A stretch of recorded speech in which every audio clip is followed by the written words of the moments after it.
வணக்கம். முதல் பிரிவுல ஒரு வயது குழந்தையினுடைய உடல் வளர்ச்சி, மன வளர்ச்சி எப்படி வரும் அப்படிங்கறத பார்த்தோம். இப்ப இந்த பகுதியில குழந்தையினுடைய அழுகையின் காரணம் என்ன, அதை எப்படி ஓவர் கம் பண்றது, அதே மாதிரி பிரெயின் ஆக்டிவிட்டிஸை எப்படி ஸ்டிமுலேட் பண்றது அப்படிங்கறத பார்ப்போம். குழந்தை அழுகிறதுக்கு நிறைய காரணங்கள் இருக்கு. முதல் படியாக பசிக்கு அது அழுகும். அழுகும்போது என்ன பண்ண எனர்ஜெட்டிக் கிரைன்னு சொல்லுவோம். அந்த பிச்சை வச்சு நம்ம கண்டுபிடிச்சிடலாம். அதே மாதிரி தாய் அந்த குழந்தைக்கு அருகில வரும்பொழுது அந்த குழந்தை கையை தூக்கிக்கிட்டு அம்மாவை தூக்க சொல்லி அதை அழுகும். ஸோ அதுல இருந்து நம்ம கண்டுபிடித்துக் கொள்ளலாம். அடுத்து தூக்கத்திற்கு அழுகுன்னு வச்சுக்கோங்க. அது ஒரு சினுங்கலான அழுகையா இருக்கும். அப்போ போய் நம்ம ஒரு ஆக்டிவான அல்ல ஒரு கலர்ஃபுல் டாய்ஸை, ஒரு சவுண்ட்ஃபுல் டாய்ஸை குழந்தைகிட்ட கொண்டு போனோம்னா அது இரிட்டேட் ஆகி திரும்ப அழுக ஆரம்பிக்கும். ஸோ அப்போ தூக்கத்திற்காக அந்த குழந்தை அழுகிறது அப்படின்னு நம்ம கண்டுகொள்ளலாம். மூணாவது பாத்தீங்கன்னா அனாய்டு அப்படின்னு சொல்லுவோம். பயத்துக்காக குழந்தை அழுகும். அந்த அழுகு ஒரே வீல்னு ஒரு சவுண்டு கொடுக்கும். அப்ப என்ன பண்ணணும், அந்த குழந்தைய எடுத்து தோலில் தட்டி கொடுத்து அல்ல தொட்டில போட்டு ஆட்டும் பொழுது அது கம்ஃபர்ட்டா ஃபீல் பண்ணும். தென் பாத்தீங்கன்னா நம்ம ஸ்ட்ரெஸ் அல்லது போர்டு, அந்த இடமே பிடிக்கல, அது ஒரு அந்த மாதிரி அழுக எப்படி இருக்கும்னா ஒரு இன்டரப்டட் க்ரைன்னு சொல்லுவோம். விட்டு விட்டு விட்டு அழுகும். அப்ப அந்த குழந்தைக்கு பிடித்தமான விளையாட்டு அல்லது பிடித்தமான சூழ்நிலையை உருவாக்கி கொடுக்கும் பொழுது அந்த குழந்தை கம்ஃபர்ட்டா ஃபீல் பண்ணும். இது காமனா நம்ம குழந்தையினுடைய அழுகையை நிறுத்துவதற்கான வழி. அடுத்து டாக்டர் ஹார்வி கார் அப்படிங்கிற ஒரு பீடியாட்ரிஷியன் ஒரு 5 வகையான வழிகளை சொல்றாரு. 5S அப்படின்னு சொல்லுவோம். அதாவது ஒண்ணு ஸ்வாட்லிங், அதாவது அந்த குழந்தைய அழகா ஒரு பிளாங்கெட் வச்சு கவர் பண்ணும்பொழுது என்ன ஆகுனா அந்த குழந்தை கம்ஃபர்ட்டா ஃபீல் பண்ணுது. ஏன் இந்த விஷயம் நடக்குது, எப்படி அது ஃபீல் பண்ணுது அப்படின்னா, நம்ம எப்படி வயிற்றுக்குள்ள இருக்கும் பொழுது ஒரு அம்னியாட்டிக் சாக்ல அந்த குழந்தை கம்ஃபர்ட்டா ஃபீல் பண்ணுதோ அதே ஃபீலிங் இப்ப அந்த குழந்தைக்கு கிடைக்கும். Then keeping the position of the சைல்டுன்னு சொல்லுவோம். அதாவது சைட்ல அந்த பிக்சர் பார்க்கும்போது உங்களுக்கு தெரியும், சைட்ல குழந்தைய வச்சிருப்பாங்க. ஸோ அதுவும் அதே மாதிரி சேம் செக்யூர்டு ஃபீலிங் அந்த குழந்தைக்கு கிடைக்கும். மூன்றாவதாக பாத்தீங்கன்னா சுஷிங் அப்படின்னு சொல்லுவோம். அதாவது உஷ்ங்கிற சவுண்ட். அதுக்கு கூட சம்டைம்ஸ் குழந்தை அழுகையை நிறுத்திடும். சிலது ஒயிட் நாய்ஸ் அப்படின்னு சொல்லுவோம். அதாவது என்னன்னா அந்த டேப் குழாயில இருந்து தண்ணி திறந்து விடுற சவுண்டு, இல்ல ஃபேன் ஓடுற சவுண்டு, இல்லைன்னா வாஷிங் மிஷின் ஓடுற சவுண்டு, இல்ல ஹேர் ட்ரையர் சவுண்டு, இதெல்லாம் கேட்டுச்சுன்னா அந்த குழந்தை காம் டவுன் ஆகும். இதுக்கு காரணம் என்னவா இருக்கணும், அந்த தாய் அந்த குழந்தை தாயினுடைய கர்ப்பத்துல இருக்கும் பொழுது அந்த பிளாசண்டா வழியா அந்த பிளட் ஃப்ளோ அது ஹியர் பண்ணிருக்கும். அந்த சவுண்டு இந்த சவுண்டு சிமிலரா இருக்கும். ஸோ அந்த குழந்தை காம் டவுன் ஆயிரும். ஸ்விங்கிங் அண்ட் சிங்கிங் சொல்லுவோம். அதாவது ஸ்விங்கிங்னா குழந்தைய தொட்டில போட்டு ஆட்டுறது. அப்ப காம் டவுன் ஆயிரும். அதோட சிங்கிங்கும் சேர்ந்துருச்சுன்னா அது டபுள் எஃபெக்ட். குழந்தை இமீடியட்டா அது காம் டவுன் ஆயிரும். அதே மாதிரி தாலாட்டு பாட்டு எவ்வளவு பிரசித்தி பெற்றதுன்னு எல்லாருக்கும் தெரியும். இப்ப இத்தனை 4 இயர்ஸுக்கும் அது கண்ட்ரோல் ஆகல அப்படிங்கிறப்ப 5th இயர்ஸ் ஒன்று இருக்கு. அதாவது என்னன்னா சக்கிங். ஒண்ணுமே இல்லைன்னா அந்த குழந்தைக்கு ஏதாவது வாயில கொடுத்து சக் பண்ண சொல்லிட்டேன்னா அது காம் டவுன் ஆயிரும். ஸோ இந்த மாதிரி 5 இயர்ஸ்ல அந்த குழந்தைய காம் டவுன் பண்ணலாம். ஸோ நம்ம ஃபீடிங்கை பத்தி பார்த்தோம். அதே மாதிரி கிரைங் என்னென்ன வழிகளில் கண்ட்ரோல் பண்ணணும் அப்படின்னு பார்த்தோம். இது எல்லாவற்றிற்கும் மேலாக ஆக்டிவிட்டிஸ், அதாவது சில மென்டல் ஆக்டிவிட்டிஸ் அந்த குழந்தையினுடைய மூளையினுடைய வளர்ச்சி திறனை அது ப்ரமோட் பண்ணிக்கிறது. ஜீன் பியாஜெட் அப்படிங்கிற ஒரு சைக்காலஜிஸ்ட் என்ன சொல்றாருன்னா, குழந்தை சென்சரி மோட்டார் ஸ்டேஜ் அப்படின்னு பேர் கொடுத்திருக்காரு. எந்த பொருளையும் தொட்டு பார்த்து உணர்ந்து அந்த மோட்டார் ஆக்டிவிட்டி வரும்பொழுது மூளையினுடைய செயல்திறன் அதிகமாக்கப்படுகிறது அப்படின்னு அவர் சொல்றாரு. இப்ப நிறைய ஆக்டிவிட்டிஸ் இருக்கு. நான் ஒரு சில ஆக்டிவிட்டிஸ் மட்டும் உங்களோட டிஸ்கஸ் பண்றேன். அதாவது 1 to 4 அந்த மந்த்ல உள்ள குழந்தை முதல் படியாக எதையுமே எடுத்து சக் பண்ணி தான் அது உணரும். சில பேரண்ட்ஸ் என்ன பண்ணுவாங்க, வேகமா அந்த வாயில வச்சுக்கிறத பிடிங்கி போட்டுருவாங்க. தயவு செய்து அப்படி செய்யாதீங்க. ஆனா கொடுக்குற பொருள் அந்த குழந்தைக்கு பாதுகாப்பானதாக, அந்த குழந்தைக்கு எந்த பிரச்சனையும் வராத மாதிரி பார்த்துக்கொள்ள வேண்டியது நம்முடைய கடமை. அதே மாதிரி சில டெக்ஸ்டர்ஸ் உள்ள different textures, different colours, dazzling lights அப்படிலாம் காட்டணும். அதாவது வண்ணமயமான ஒரு அழகான பொருளை அந்த குழந்தைக்கு டிஃப்ரெண்ட் ஷேப்ஸ், அதாவது டிஃப்ரெண்ட் வடிவமான குழந்தையை கொடுக்கும் பொழுது அந்த பொருளை தொட்டு தொட்டு பார்க்கும். அந்த குழந்தை தொட்டு தொட்டு பார்த்து சந்தோஷம் அடையும். அந்த தொட்டு தொட்டு பார்க்கும்போது இந்த நாங்கள் ஃபைன் மோட்டார் ஸ்கில்ஸ்ன்னு சொல்லுவோம். அந்த நுனியில, விரல் நுனியில நூற்றுக்கணக்கான நரம்பு முடிச்சுக்கள் இருக்கு. அதை தொட்டு பார்க்கும் பொழுது இதனுடைய செயல்பாடு கூடுகிறது. அதோடு மட்டுமல்லாமல் மூளையினுடைய ஆக்டிவிட்டிஸ் அந்த குழந்தைக்கு அதிகமாக்கின்றது. மேலும் பாத்தீங்கன்னா டிஃப்ரெண்ட் பாட்டில்ஸ்ல டிஃப்ரெண்ட் திங்ஸ் போட்டு ஷேக் பண்ணி பார்க்கும்போது அப்ப அந்த சவுண்ட்ஸும் அந்த குழந்தைக்கு ரொம்ப எஃபெக்டிவா இருக்கு. அதே மாதிரி கலர்ஃபுல் டாய்ஸ், கலர்ஃபுல் லைட்ஸ் அதெல்லாம் காட்டும் பொழுது அந்த குழந்தையினுடைய அந்த செவித்திறன் ஒண்ணு பிளஸ் பார்வையினுடைய திறனும் அந்த குழந்தைக்கு அதிகமாக்கிறது.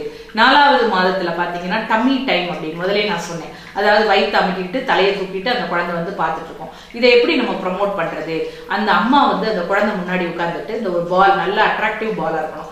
எப்பயுமே ஒரு டிஃப்ரெண்டா கலர்ஃபுல்லா இருந்தாதான் அந்த குழந்தைக்கு அது தூண்டப்படும். ஏன்னா அப்பதான் வந்து அந்த குழந்தையுடைய விஷுவல் பவர் வந்து கொஞ்சம் கொஞ்சமா தான் இம்ப்ரூவ் ஆயிட்டு இருக்கும். ஸோ எவ்வளவு தூரம் நம்ம வந்து அட்ராக்ட் பண்ணணும்னா அவ்வளவு தூரம் கலர்ஃபுல்லா இருக்கணும். அந்த குழந்தை முன்னாடி உட்காந்துட்டு அந்த பாலை கையில எடுத்துட்டு மேலே கீழே இப்படி சைட்ல இப்படி கொண்டு போகும்பொழுது அது வயிற்று அமைக்கிட்டு இப்படி மூவ் பண்ணும். ஸோ வந்து என்ன ஆகும், அந்த நெக் அண்ட் ஷோல்டர் மசில்ஸ் வந்து அந்த குழந்தைக்கு வந்து வளர்ச்சி அடையும். அதே போலவே வந்து அந்த தவக்கும் தன்மையும் நடக்கும் திறனும் மிக வேகமாக கூட்டப்படும். தென் வந்து பாத்தீங்கன்னா ஸ்டேக்கிங் கப்ஸ் அப்படின்னு சொல்லுவோம். டிஃப்ரெண்ட் கப்ஸை வந்து அந்த குழந்தை முன்னாடி வச்சுட்டு அதை வந்து அடுக்கி வைக்க சொல்றது. அப்ப எடுத்து என்ன பண்ணுது, குழந்தை பொருளை பார்க்குது, விஷுவல் எஃபெக்ட் வந்து கூடுது, பொருளை தொட்டு பார்க்குது. ஸோ இந்த ஃபைன் மோட்டார் ஸ்கில்ஸ் வந்து இம்ப்ரூவ் ஆகுது. தென் வந்து அடுக்கி வைக்கும் பொழுது ஆர்கனைசேஷன், கோஆர்டினேஷன் சொல்லுவோம். அதாவது அந்த ஒன்றுபட்டு செயல்படும் பொழுது மூளையினுடைய செயல்திறன் வந்து அந்த குழந்தைக்கு வந்து அதிகமாக்கப்படுகிறது. அதே மாதிரி வந்து பிக்கபூ அப்படின்னு சொல்லுவோம். ஒன்றும் இல்லை, அது வந்து கண்ணாமூச்சி விளையாட்டு. அம்மா வந்து அந்த குழந்தை முன்னாடி உட்காந்துட்டு ஃபர்ஸ்ட் வந்து ஒரு பிளாங்கெட்டை வந்து கவர் பண்ணிக்கிறது. அந்த குழந்தை அம்மாவை எங்க அப்படின்னு தேடும். முதல்ல வந்து அதிர்ச்சியா இருக்கும், போக அந்த விளையாட்டு அது பழகிக்கிறோம். அப்போ வந்து என்ன, பிளாங்கெட்டை எடுத்த உடனே அம்மா இங்க இருக்கேன் அப்படின்ன உடனே அந்த குழந்தை வந்து அவ்வளவு ஒரு மகிழ்ச்சிகரமான ஒரு சிரிப்பு இருக்கும். இதுல வந்து ஒரு விஷயம் ஒரு குழந்தை கத்துக்குது என்னன்னா, இப்ப நமக்கு தெரியும், அதாவது ஒரு பொருளை வந்து மூடுனாலும் அந்த பொருள் உள்ளதான் இருக்கு. ஆனா அந்த குழந்தைக்கு தெரியாது. அதாவது ஆப்ஜெக்டிவ் பெர்மியன்ஸ் அப்படின்னு சொல்லுவோம். அதாவது பொருளினுடைய நிலைத்தன்மை. அதை வந்து அந்த குழந்தை வந்து இந்த விஷயத்துல இருந்து கற்றுக்கொள்கிறது. இன்னொரு விஷயம் கற்றுக்கொள்கிறது, அதாவது என்ன, செப்பரேஷன் ஆங்ஸைட்டின்னு சொன்னேன். அம்மா போயிட்டாங்கன்னா காணோம்னு அழுதுட்டு இருக்கும் இல்லையா, அப்ப இங்க அம்மா போனாலும் திரும்ப வந்துருவாங்க அப்படிங்கறத அந்த குழந்தை வந்து கற்றுக்கொள்கிறது. அதே போல வந்து அம்மா வந்து குழந்தைய மடியில வச்சுக்கிட்டு அதாவது கையில கிளாப்பிங் பண்ணனால கிளாப்பிங் பண்ணும்பொழுது அதுவும் இந்த மசில்ஸ் எல்லாம் டெவலப் ஆகும். இந்த டிப் ஆஃப் த ஃபிங்கர்ஸ் வந்து அதுக்கு ப்ரமோட் ஆகும். ஸோ எழுதும் தன்மை பின்னாடி வந்து வேகமா அந்த குழந்தைக்கு வந்து வளர்ச்சி அடையும். அதே மாதிரி காலை வந்து பெடலிங் பண்ணும்பொழுது அந்த லெக் மசில்ஸ் எல்லாம் வந்து நல்ல ப்ரமோட் ஆகும். தென் வந்து பாத்தீங்கன்னா சேஸ் மீ அப்படின்னு சொல்லுவோம். அதாவது ஒரு 7-8 மாதத்துல மெதுவா ஸ்டெப் எடுத்து வைக்க ஆரம்பிக்குது பாத்தீங்களா. அப்ப இந்த விளையாட்டு விளையாடும் போது நம்ம வந்து ரொம்ப தூரம் போக முடியாது, பக்கத்துல ஒழிஞ்சு விளையாடும் பொழுது அந்த இன்வென்ட்ரி எஃபெக்ட்னு சொல்லுவோம். அதாவது புதிதாக சில விஷயங்களை வந்து கற்றுக்கொள்ளணும். அந்த ஸ்டிமுலேஷன் வந்து இந்த விளையாட்டு வந்து அந்த குழந்தைக்கு கொடுக்குது.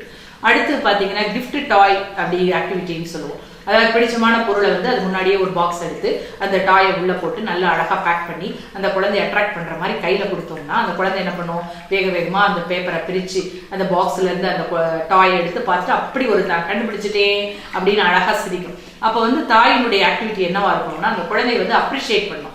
எவ்வளவுக்கு எவ்வளவு நீங்க அப்ரிஷியேட் பண்ணுவீங்களோ, எவ்வளவுக்கு எவ்வளவு என்கரேஜ் பண்றீங்களோ, அந்த குழந்தை வந்து திரும்ப அந்த ஆக்டிவிட்டிஸ்ல இருக்கும். ஸோ இதுல என்ன பெரிய விஷயம் அப்படின்னு நீங்க கேட்கலாம். அந்த டாய் எடுத்து திரும்ப அது போட்டு மூடி வச்சுக்கிறோம். ஏன்னா வந்து இந்த பீரியட்ல வந்து அதுக்கு என்ன பொசிஷன் இருக்கும், என்னோட பொருள் யாருக்கு நான் கொடுக்க மாட்டேன் அப்படின்னு இருக்கும். இதுல இருந்து அது என்ன கத்துக்குதுன்னா ப்ராப்ளம் சால்விங் ஸ்கில்ஸ் அப்படிங்கிறத கற்றுக்கொள்கிறது. அடுத்து வந்து காப்பி கேட் அப்படின்னு சொல்லுவோம். அதாவது என்ன பண்ணா, ரிசைட்டிங் த போயம்ஸ் இல்ல வந்து ஒரு ரைம்ஸ் சொல்றது. அதுக்கு இப்ப என்ன பேரண்ட்ஸ் என்ன பண்றாங்க, மாடர்ன் பேரண்ட்ஸ் எல்லாம் வந்து ஒரு டேபை கொடுத்துறது, இல்ல வந்து செல்போனை கொடுத்துறது, இல்ல டிவியை பார்த்து அதே பண்றது. தயவு செய்து அப்படி செய்யாதீங்க.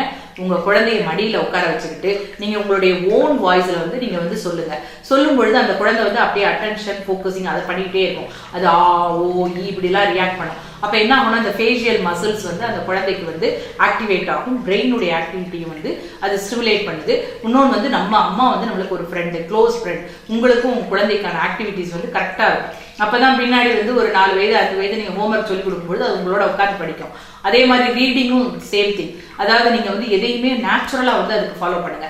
ஒரு புக்கை எடுத்து மடியில உட்கார வச்சு அதுக்கு ஒன்றும் அந்த அளவுக்கு டெவலப்மெண்ட் ஆயிருக்காது. அப்ப இருந்தாலும் அதை தொட்டு அந்த ஒவ்வொரு பிக்சர்ஸா சொல்லி உங்களுடைய ப்ரொனன்சியேஷன் பண்ணும்பொழுது கேட்டு என்ன ஆகும்னா அதனுடைய லாங்குவேஜ் டெவலப்மெண்ட் வந்து குழந்தைக்கு வரும்.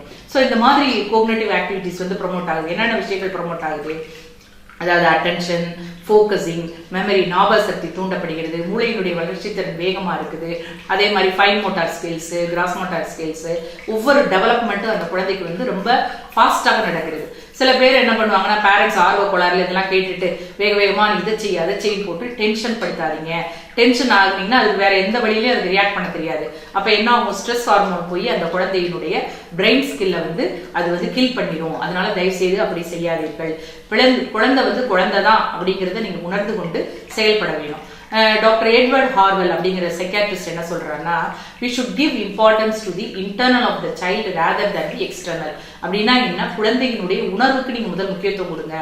சில பேரண்ட்ஸ் இருப்பாங்க, நிறைய கலர்ஃபுல் டாய்ஸ், காஸ்ட்லியான கிஃப்ட்ஸ், காஸ்ட்லியான ட்ரெஸ், காஸ்ட்லியான என்வாயன்மெண்ட் எல்லாமே கொடுப்பாங்க.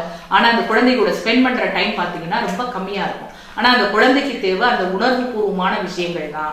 அதுல நம்ம கவனம் செலுத்தணும். அதுக்கு வந்து 3 முக்கியமான விஷயம் இருக்கு. அதாவது ஒண்ணு வந்து கன்சிஸ்டன்ட் சொல்லுவோம், இன்னொன்னு வந்து பாத்தீங்கன்னா அஃபெக்ஷனேட் சொல்லுவோம், மூணாவது வந்து பேஷன்ஸ் அண்ட் ஃபிளெக்சிபிலிட்டி அப்படின்னு சொல்லுவோம். அதாவது கன்சிஸ்டன்ட்னா தொடர்ச்சியான ஒரு கவனிப்பு. 2 நாள் பாக்குறது, 2 நாள் டென்ஷன் ஆகுறது, 2 நாள் கோவமா இருக்குது, 2 நாள் இயலாமையா இருக்கிறது, அது மாதிரி செய்யக்கூடாது. தொடர்ச்சி அந்த குழந்தைக்கு வந்து நம்ம சப்போர்ட் பண்ணிக்கிட்டே இருக்கணும். அஃபெக்ஷனேட் அன்கண்டிஷனல் லவ் வந்து அந்த குழந்தைக்கு கொடுக்கணும். அதே மாதிரி வந்து ஃபிளெக்சிபிலிட்டி அண்ட் பேஷன்ஸ்ன்னு சொல்றோம். அதாவது என்னன்னா குழந்தை வந்து குழந்தை தான், அதுல போய் நீ உட்காரு, நில்லு, நட, நம்ம வந்து ஃபோர்ஸ் பண்ணக்கூடாது. அது எப்ப தூங்குதோ அப்பதான் நம்ம தூங்கணும், அது எப்ப எந்திரிக்குதோ அப்பதான் நம்ம எந்திரிக்கணும். ஸோ அது கூட விளையாட வந்து நம்ம கற்றுக்கொள்ள வேண்டும். நாமும் ஒரு குழந்தையாக தான் மாறணும். சில பேரண்ட்ஸ்க்கு வந்து நான் ஒரு அட்வைஸ் சொல்ல ஆசைப்படுறேன். என்னன்னா இப்ப இருக்கிற பேரண்ட்டுக்கெல்லாம் வந்து பாத்தீங்கன்னா ஒரு குழந்தை அல்லது 2 குழந்தை 2 பேரா இருக்கும். அப்ப என்ன பண்ணுவாங்க, அவங்களுக்கு எவ்வளவு கஷ்டம் இருந்தாலும், எவ்வளவு வேதனை இருந்தாலும், எவ்வளவு சோதனை இருந்தாலும் பிள்ளைகள்கிட்ட காட்டுறதே இல்லை. என் பிள்ளை ராஜா மாதிரி இருக்கணும், ராணி மாதிரி தான் இருக்கணும், என் தலையெடுத்து நான் வந்து கஷ்டப்படுறேன், என் பிள்ளை வந்து சந்தோஷமா இருக்கணும் அப்படின்னு எந்த கஷ்டத்தையும் அந்த குழந்தைகிட்ட கொண்டு போறது இல்லை. அதே மாதிரி எந்த ரெஸ்பான்சிபிலிட்டியும் கொடுக்கறது இல்லை. இதெல்லாம் விட்டுட்டு என்ன பண்ணுவாங்க, திருமண வயது வரும்பொழுது அந்த பெண்ணை வந்து நீ சமைக்க கத்துக்கோ, நீ வீடை கூட்டு, நீ பாத்திரத்தை கழுவு அப்படின்னு திடீர்னு வந்து அட்வைஸ் பண்ணும்பொழுது அந்த குழந்தைக்கு வந்து பிடிக்காது. அதே மாதிரி பையன் நீ பொறுப்பான பையனா நடந்துக்கோ, எப்படி திடீர்னு மேஜிக்கா வந்து அவங்களுக்கு ரெஸ்பான்சிபிலிட்டி வரும். ஸோ இதுக்கு பேரண்ட்டுடைய கடமை என்ன, சிறு வயது முதலே சின்ன சின்ன விஷயங்களை வந்து அவங்களுக்கு கற்றுக் கொடுக்கணும். இந்த ஷோல்டரிங் ரெஸ்பான்சிபிலிட்டின்னு சொல்லுவோம். அதாவது அவங்களுடைய உணர்வுகளை, அவங்களுடைய வேதனைகளை வந்து அவங்க வந்து தேர்ந்து கொள்ளணும், அது மாதிரி பங்கிட்டு கொள்ள பழகணும். அப்பதான் அவங்க பின்னாடி வந்து திருமண வயது வரும் பொழுது ஒரு பொறுப்புள்ள தாயாகவும் ஒரு பொறுப்புள்ள தந்தையாகவும் அவங்க வந்து விளங்க முடியும். இப்போ வந்து தாய்க்கு வந்து என்னிடம் தாய்க்கு வந்து டபுள் ரெஸ்பான்சிபிலிட்டி இருக்கும். தன்னையும் பார்த்துக்கணும், தன்னுடைய குழந்தையும் பார்த்துக்கணும். அப்போ வந்து அந்த பொண்ணுக்கு வந்து ஒரு சப்போர்ட் தேவை. அதாவது ஹெல்த்தியான சப்போர்ட், உணர்வுபூர்வமான சப்போர்ட். யாரெல்லாம் கொடுக்கலாம், இது கணவன் கொடுக்கணும், அதே மாதிரி அம்மா கொடுக்கணும், இல்லை வந்து இன்லாஸ்ன்னு சொல்லுவோம், மாமியார் மாமனார், அந்த ஃபேமிலி சப்போர்ட் வந்து அந்த குழந்தைக்கு இருக்கணும். ஸோ அந்த அம்மா வந்து என்னன்னா ஒரு ஆக்கப்பூர்வமாக செயல்படணும். அப்படின்னா இவங்க வந்து மென்டலி அண்ட் பிசிக்கலி வந்து ஒரு ஃபுல் சப்போர்ட் கொடுத்தாதான் அந்த குழந்தை வந்து ஒரு ஆரோக்கியமான குழந்தையாக இருக்கும். ஸோ எல்லாருடைய கூட்டு முயற்சியும் ஒற்றுமையாகவும் செயல்பட்டால் வந்து என்னன்னா ஒரு ஆரோக்கியமான சந்ததியை உருவாக்க முடியும். என்னுடைய வீடியோ பிடிச்சிருந்துச்சுன்னா லைக் பண்ணுங்க, கமெண்ட் பண்ணுங்க. இது வரைக்கும் சப்ஸ்கிரைப் பண்ணாதவங்க சப்ஸ்கிரைப் பண்ணுங்க. சைட்ல ஒரு பெல் பட்டன் இருக்கும், மறக்காமல் அமுக்குங்க. கண்டிப்பாக இந்த தகவலை வந்து இளம் தாய்மார்களுக்கு கொண்டு செல்லுங்கள். மீண்டும் ஒரு நல்ல சிந்தனையோடு சந்திப்போம். நன்றி, வணக்கம்.